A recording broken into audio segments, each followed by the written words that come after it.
madaxweynaha Ruushka ayaa go'aansaday in ciidamo gaadhaya ilaa 300,000 oo dagaalyahan la heegan geliyo ayaa geesta kalena warbaahinta reer galbeedka oo soo xiganaysa ilo wareediyo waxay sheegeen in laba diyaaradood oo ay ka leeyihiin madaxda Mareykanka iyo Ruushka safaro hoose oo badan ay sameeyeen iyadoo ay jirto cabsi laga qabo inay dhaqdhaqaaqyadani u horseedaan dagaal nukliyeer oo caalamka ka qarxa. Diyaaradaha loo yaqaano Doomsday Plane oo macna ahaan ah diyaaradda qiyaamaha ayaa waxa magacaas la baxday maadaama ay leedahay xarun istiraatiijiyadeed oo ku dhex taala diyaaraddan taasoo u heelan in laga amro ciidamada militariga haddii ay dhacdo dagaal nukliyeer ah ama kuwa hubka sunta iyo shucaaca la isku adeegsado ee keeni kara in dhammaan xarumaha taliska ee muhiimka ah ee howlgalka iyo garoomada diyaaraduhu ay joogsadaan ayaa haddana diyaaraddan sida la sheegay waxay hawada ku jiri kartaa muddo 2 toddobaad ah. Buuriga diyaaraddan ayaa sidoo kale u samaysan inuu ka difaaco hubabka madaxweynaha iyo rakaabka kale ee saaran maadaama ay iska difaaci karto xajmi huba oo aad u culus. Diyaaradda Ruushka ee loo yaqaano Kremlin Flyer ama aqalka Kremlinka ee duula ayaa lagu arkay hawada sare ee caasimadda Moscow dhawaan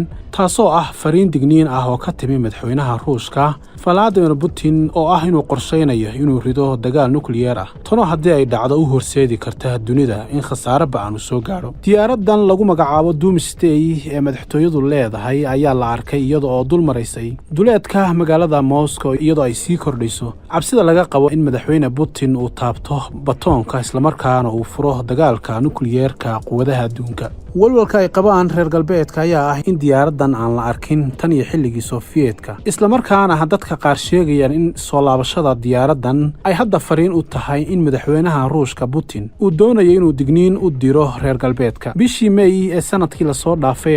2020 laba bilood kadib markii Ruushku ku duulay Ukraine ayaa diyaaradda Ruushku waxay duushay iyadoo ay la socdaan laba diyaaradood oo nooca dagaalka ee nooca loo yaqaano MiG-29 xilligaas ay ku duulaysay joog hoose magaalada kaniisadda ee Basilis ee magaalada Moscow. Duulimaadka iyo dhawlatusyada diyaaraddaas lagu magacaabo qiyaamaha ee Ruushka ayaa timid kadib markii hanjabaado dhowr ah oo madaxweynaha Ruushka Vladimir Putin ku sheegay inuusan ka hakan doonin isticmaalka hubka nukliyeerka balse uu adeegsan doono haddii loo baahdo. Telefishinka qaranka ee ku hadla afka xukuumadda ayaa horey uga digay in dagaalka saddexaad ee adduunku uu dhici karo haddii Mareykanka iyo reer galbeedku ay sii wadaan xiisadaha ay abuurayaan isagoo intaasi ku daray dhammaanteen inaan wada dhiman doono maalintaasi.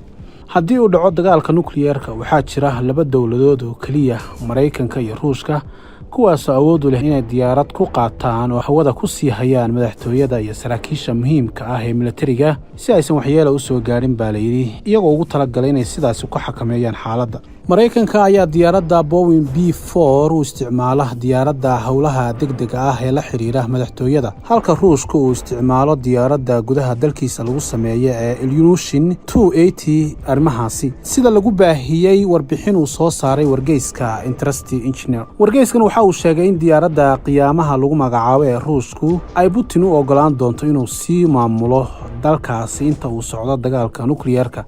maadaama uu awood u yeelan doono inuu ku amro ciidankiisa inay duqeymo nukliyeer ah ka fuliyaan taliska hawada sida lagu sheegay warbixin uu qoray wargeyska Daily Mail ee ka soo baxa dalka Ingiriiska. Madaxweyne Putin ayaa la rumaysan yahay inuu haysto 4 xabbo oo ka mid ah diyaaradaha qiyaamaha lagu magacaabo waxaana diyaaradda Ruushka ee 280 ee madaxtooyada guurta loogu talagalay inay u shaqeyso sida aqalka Kremlinka haddii uu dhaco weerarka nukliyeerka si loo hubiyo baalayri badqabka madaxweyne Putin isla markaana uu ka badbaado weeraradaas ama gantaalada nukliyeerka ee lala beegsanayo xaruntiisa. Diyaaraddan ayaa leh 2 matoor oo u adkeysan kara qaraxyada nukliyeerka sida laga soo xigtay warbixinada Ruushka. Diyaaradda Ilyushin 280 ayaa markii ugu horeysay soo baxday sanadkii 1985 intii uusan burburin midowgii Sofiyeeti waxayna howlgalkeedu si toos ah u bilaabmay 1987 kadib markii hawlo badan oo dib u habeyn lagu sameeyay. Waxayse warbaahinta reer galbeedku ogaatay in diyaaraddan uu Ruushku samaystay sanadkii 1992 markaas oo ahayd xilligii loo qorsheynayay in diyaaraddan ay si toos ah u soo gasho adeegga ciidan. Diyaaradda Ilyushin nooca 280 waxay si weyn uga duwan tahay diyaaradaha ganacsiga ee la soo saaray ee nooca Ilyushin 286. Magaca diyaaraddan loo yaqaano waa Maxdome halka qaar kalena ay u yaqaanaan Comber waana naanays ay u adeegsadaan shirkadaha duulista ee soo saara diyaaraddan, waana naanaysi ay u adeegsato shirkadda duulista ee soo saartay diyaaraddan. Maxadome waxay kaga duwan tahay diyaaradaha kale ee ganacsiga in daaqadaha qolalka aan la arki karin oo wada yihiin kuwa leh beersool, islamarkaana qolka maamulka ayaa ah kuwa aad u adag oo ay ku xidhan yihiin muraayado bruuf ah. waxaana sidaa loogu sameeyey si looga ilaaliyo baalayri dadka iyo madaxda raacaya diyaaraddan inay ka difaacdo khataraha uga imaan kara shucaaca elektarooniga ah ee EMP loo sagaabiyo ama qaraxyada nukliyeerka. diyaaraddan ayaa shidaal ku qaadan karta hawada dhexdeeda, sida lagu sheegay warbixin uu qoray wargeyska Eurasia. qalabka isgaadhsiinta ee satellite-ka ayaa diyaaraddan waxay kaga rakiban yihiin xagga sare, sidoo kalena waxaad arki kartaa anteenooyinka waaweyn ee xagga dambe kaga yaala diyaaraddan ama kaga rakiban. marka la barbar dhigo diyaaraddan tan dhiggeeda ee Mareykanka waxaa lagu magacaabaa Night Watch, waxaana diyaaraddan oo ay soo saartay shirkadda Boeing 10 sano ay ka dambeysay diyaaradda Ruushka ee Maxadome, iyadoo qiimaha ay ku kacdayna uu gaadhayay $223 milyan. waxayna diyaaradda Mareykanku ay leedahay daaqado bruuf ah kuwaasoo la sheegay inaysan karin gantaalaha qaarkood. waxaa kaloo aad loo ilaaliyaa qalabkeeda iyo fiilooyinka ku xidhan. diyaaraddan oo ka kooban 3 dabaq ayaa waxa ay leedahay xarun guud oo koronto taasoo hoos u rida shucaaca nukliyeerka. shabakadda diyaaraddan ku rakiban ee isgaadhsiinta ayaa sidoo kale ah kuwa anteenooyinkoodu gaari karo ilaa 8 kilomitir, waxaanay shabakaddani qaadi kartaa 13 shabakadood oo isgaadhsiineed, halka diyaaradda Mareykanka ee lagu magacaabo Night Watch ay u baahan tahay in lagu lamaaniyo 2 diyaaradood oo nooca KC-135 si ay u raacaan shidaalna ugu shubaan. inkastoo diyaaraddan inta la og yahay ay duushay 35 saacadood ugu badnaan, waxayse hawada ku sii jiri kartaa ilaa 2 toddobaad oo xiriira. ruushka ayaa soo saaraya beddelka diyaaradda qiyaamaha, iyadoo ay jirto diyaarad uu leeyahay madaxweynaha ruushka ee nooca loo yaqaano Ilyushin 280 ayaa haddana lagu wadaa in lagu beddelo diyaaradda cusub ee Ilyushin 96, taasoo madaxweynaha ruushka u fududaynaysa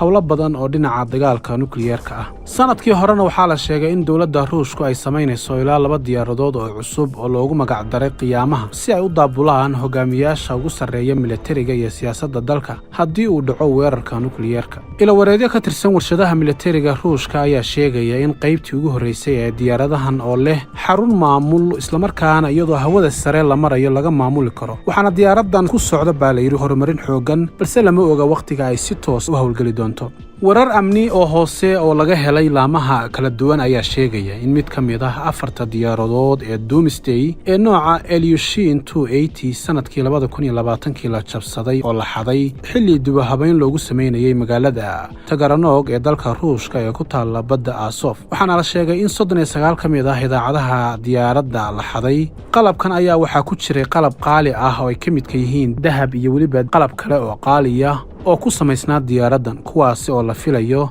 inay sabab noqon karaan waxa keenay in la xado. laamaha amniga ee dalka Ruushka ayaa sheegay in mid ka mid ah burcadii xaday diyaaraddan loo xidhay dhacdadaas foosha xun, balse wuxuu eedeysanahani oo darawal tagsiila ahaa sheegay in si been abuur ah loo eedeeyey uusan wax raad ah ku lahayn dembigaasi.